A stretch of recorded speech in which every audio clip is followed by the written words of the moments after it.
تو میں یہ عرض کر رہا تھا کہ نبی اکرم صلی اللہ علیہ وسلم کی حدیث موجود ہے. کریم محبوب علیہ السلام نے ارشاد فرمایا کہ تم نہ دولت کے زور پر لوگوں کو نہیں جیت سکتے. ہاں ایک حسن اخلاق ہے جس کی برکت سے تم لوگوں کو اپنا گرویدہ بنا سکتے. تو ایک تو یہ کہ عقیدہ ٹھیک ہو، پھر یقین کامل کی دولت ہو، اور جو آخری بات آپ سے عرض کرنی ہے وہ یہ ہے کہ وَكَانُوا يَتَّقُونَ. اللہ کے ولی وہ ہوتے ہیں جو متقی پرہیزگار ہیں. تقویٰ کیا ہے؟ یہ خاص بات ہے، اس پر آپ نے خاص توجہ رکھی. تقویٰ کیا ہے؟ تقوی کے بہت سارے مفاہیم علماء تفسیر نے، بزرگوں نے، محدثین نے بیان کیے. ایک معنی یہ ہے کہ تقوی، ادھر دیکھیے گا دیکھ کر، تقوی یہ ہے کہ جہاں جانے کا رب نے حکم دیا ہے وہاں سے غیر حاضری نہیں کرنی، اور جہاں جانے سے اس نے منع کیا ہے وہاں کبھی نظر نہیں آنا. متقی اس شخص کو کہتے ہیں کہ محتاط زندگی گزارے، محتاط، غیر محتاط نہ ہو، محتاط زندگی گزارے. ہمارے معنی غیر محتاط ہو گئے لوگ، نہ بولنے میں احتیاط ہے، نہ رزق کمانے میں احتیاط ہے، نہ شب و روز کے معاملات میں احتیاط. متقی کہتے ہیں، آپ نے ایک لفظ سنا ہوگا متقی پرہیزگار. متقی نماز پڑھنے والے کو کہتے وہ تو نمازی ہے، حج کرنے والے کو متقی نہیں کہتے وہ تو حاجی ہے، خیرات کرنے والے کو متقی نہیں کہتے وہ تو سخی ہے. متقی اسے کہتے ہیں جو گناہوں سے بچے، جو غلطیوں سے بچنے کی کوشش کرے، وہ متقی پرہیزگار ہے. احتیاط، اور یہ پرہیز ہوتی مشکل ہے، آسان نہیں ہے، مشکل کام. آپ مجھے بتائیے ڈاکٹر دوائی دیتا ہے، ساتھ پرہیز بھی بتاتا ہے. دوائی کھانا زیادہ مشکل ہے کہ پرہیز کرنا؟ دوائی لوگ کھا لیتے ہیں کئی سال کی، لیکن پرہیز کرنا، نماز پڑھنا کئی دفعہ آسان ہے، روزہ رکھنا بھی بعض اوقات آسان ہے. مشکل کام کیا ہے؟ پرہیز کرنا، گناہوں سے بچنا، احتیاط کرنا. متقی لوگ وہ تھے جو محتاط تھے، جو پرہیز کرتے تھے، جنہوں نے اپنی زندگی کو اس ترتیب سے مرتب کیا تھا کہ وہ ناپ تول کے بولتے تھے، رزق کے معاملے میں محتاط تھے، اپنی زندگی میں وہ تقوی کے ساتھ وقت گزارتے. حضرت عمر فاروق رضی اللہ تعالیٰ عنہ نے حضرت ابی بن کعب رضی اللہ تعالیٰ عنہ سے پوچھا تھا تقویٰ کیا ہوتا ہے؟ تو آپ نے اس کی حضور اگر دونوں جانب جھاڑیاں ہونا، رستہ تنگ ہو، دونوں جانب کانٹے دار جھاڑیاں ہو، اور بندے نے کھلا لباس پہنا ہو تو کیسے گزرے گا؟ حضرت عمر فرمانے لگے اپنے کپڑے سمیٹ کے دونوں طرف ذرا دھیان رکھ کے احتیاط سے گزرے گا. حضرت ابی بن کعب کہنے لگے بس حضور دونوں جانب دنیا میں گناہوں کی جھاڑیاں ہیں، جو ذرا سمٹ کے گزر جائے اسے پرہیزگار تھا. ذرا سمٹ کے، یعنی وہ نہ غیر محتاط نہ ہو، اس کی زندگی میں اس طرح کی ہو کہ وہ محتاط ہو. اللہ کے بندے پرہیزگار ہوتے ہیں، وہ بچتے ہیں، حد الامکان کوشش کرتے ہیں کہ غلطی سے، گناہ سے احتیاط کی جائے. ان کے اندر نفرت ہوتی ہے گناہ کے لیے، اور یہ وہ ذہن بن جاتا ہے ان کا. یہ ہمارا ذہن اگر کبھی بن جائے نا، کھانا کھا رہے تھے، 2-4 لقمے کھا لیے، مثال دے رہا ہوں کسی بندے نے، اور اس کو بڑا لطف آیا، پھر اچانک کسی بندے نے اس کے کان میں کہہ دیا کہ یہ جو آپ جانور کا گوشت کھا رہے ہیں، یہ جانور بیمار تھا. یہ تجربہ کر لیجئے، بالکل صحیح، لطف آ رہا تھا، کھا رہا تھا، کسی نے کہا بیمار تھا بکرا، وہ نا منہ کے اندر ہی اس کا ذائقہ بدل گیا، دوبارہ لقمہ اٹھانے کی طاقت کیا شروع ہو جاتی ہے. کیا ہو گیا؟ اس کا مسالہ بھی ٹھیک تھا، سب ٹھیک تھا، یہ مسئلہ کیا ہے؟ اللہ کرے میں آپ کو بات سمجھا سکوں. ابھی وہ کھانا کھا رہا تھا، 2-4 لقمے اس نے کھا لیے تھے، ذائقہ ٹھیک لگا تھا، کوئی ایسی مشکل بات نہیں تھی. اس کو کان میں پتہ بیمار تھا. یہ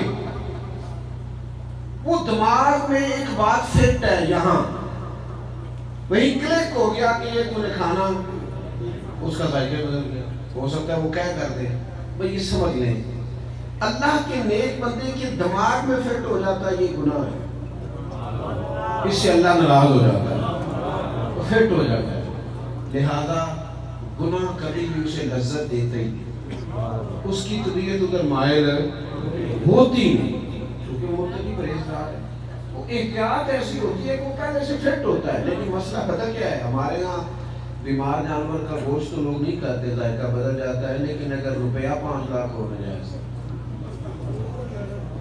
ہمارے ایک دوست ہیں، انہوں نے ایک بڑی خوبصورت بات کی، کہنے لگے کہ ایک بندہ نا، ہمارے ہاں لوگ نیک ہوتے ہیں، آج کل اس طرح کے بھی نیک ہوتے ہیں، نیا جوتا بڑا مہنگا ایک پیر اسے مل گیا تو اس نے نا ڈھونڈنا شروع کر دیا کہ کس کا گرا ہے جی، کس کا گرا ہے، ڈھونڈنے لگ گیا جوتا کس کا ہے، نیا تھا بالکل، لیکن پیر ایک تھا، تھوڑا آگے ہو گیا کہ اسے دوسرا پاؤنڈ بھی جوتے کا مل گیا، پھر اس نے اس کا مالک ڈھونڈنا بند کر دیا۔ یہ تقویٰ نہیں، یہ احتیاط نہیں، تقویٰ یہ ہے کہ آپ کچھ بھی ہو جائے، کسی طرح بھی ہو جائے۔ حضرت امام احمد بن حنبل رحمۃ اللہ علیہ فرماتے ہیں کہ ایک خاتون مسئلہ پوچھنے آئی زندگی میں اور میرے وجود پہ رش عطائی کر گئی، پردے کے پیچھے بیٹھ گئی، بوڑھی عورت تھی، کہنے لگی میں بیوہ بے اولاد ہوں، ہاتھ نہیں پھیلانا چاہتی، سود کاٹتی ہوں، چرخہ چلاتی ہوں، امام صاحب مسئلہ یہ پوچھنا ہے کہ میں چھت پہ بیٹھ کے 14 رات کے چاند میں چرخہ کاٹتی ہوں تو کئی دفعہ بادشاہ کا لشکر بھی گزرتا ہے، بڑی بڑی ان کے پاس لالٹینیں ہوتی ہیں تو ان کی روشنی بھی تھوڑی بہت میرے چرخے پہ پڑتی ہے، پوچھنا تھا اس روشنی میں اگر سود کھاتوں گی تو میرے لیے جائز ہے کہ نہ جائز؟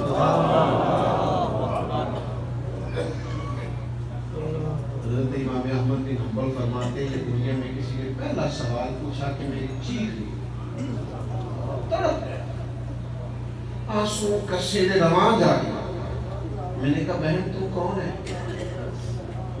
کہاں رہتی ہے، کس گھرانے سے ہے، کہنے لگے کیا مسئلہ، میں نے کہا بتائیے کون ہے، تو وہ خاتون کہنے لگی ایک دیوانہ سا ننگے پاؤں بغداد کی گلیوں میں درویش چلتا ہے، لوگ اسے پشرافی کہتے ہیں، میں اس درویش کی بہن۔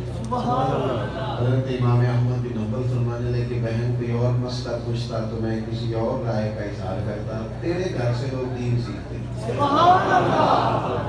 تو بادشاہ کے لالٹینوں کی روشنی میں چرخہ نہ چلایا کر، یہ متقی لوگ اپنی زندگی میں تقویٰ پیدا کریں۔ اللہ کے بندوں کے پاس بیٹھنے سے بندے کو تقویٰ، میں نے اپنے حضرت صاحب کو دیکھا، کوئی نذرانہ پیش کرتا تو پوچھتے تو کیا کام کرتا ہے،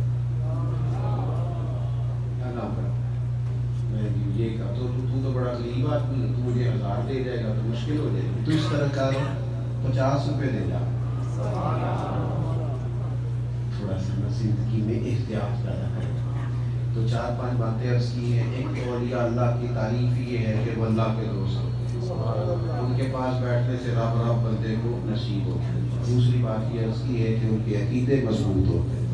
تیسری بات یہ کہ تیقن کی دولت ملتی ہے، اور چوتھی بات یہ کہ وہ متقی اور پرہیزگار ہوتے ہیں۔ رمضان شریف قریب آ گیا ہے، شہری میں اگر اٹھنا ہے تو انشاءاللہ صاحب تہجد بھی پڑھیں گے، لیکن نہیں انشاءاللہ کیا مدد نہیں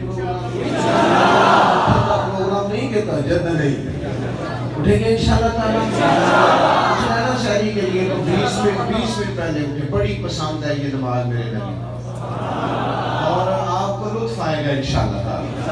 شہری میں اٹھے تو پہلے نفل پڑھیں گے انشاءاللہ۔ میری اپیل ہے آپ سے کہ تراویح نہیں چھوڑیں، آپ ارادہ تو کریں، جان تو چھڑائیں موبائل سے، کچھ بھی نہیں ہوتا، اور امام صاحب کے پیچھے جس امام کے پیچھے الحمد سے شروع کرنی ہے والناس تک اسی کے پیچھے پڑھنی ہے انشاءاللہ، ارادہ کرنا ہے آپ نے کہ آپ نے بھی کام کرنا ہے۔ تیسری بات آپ سے یہ عرض کرنی ہے، 6 جوڑے نہیں لینے، 2 ہی لینے، ایک سے بھی کام چل جائے، میرے بلکہ بندے ہیں پچھلے سال آ لینا بھی چل جائے، غربت پڑ گئی،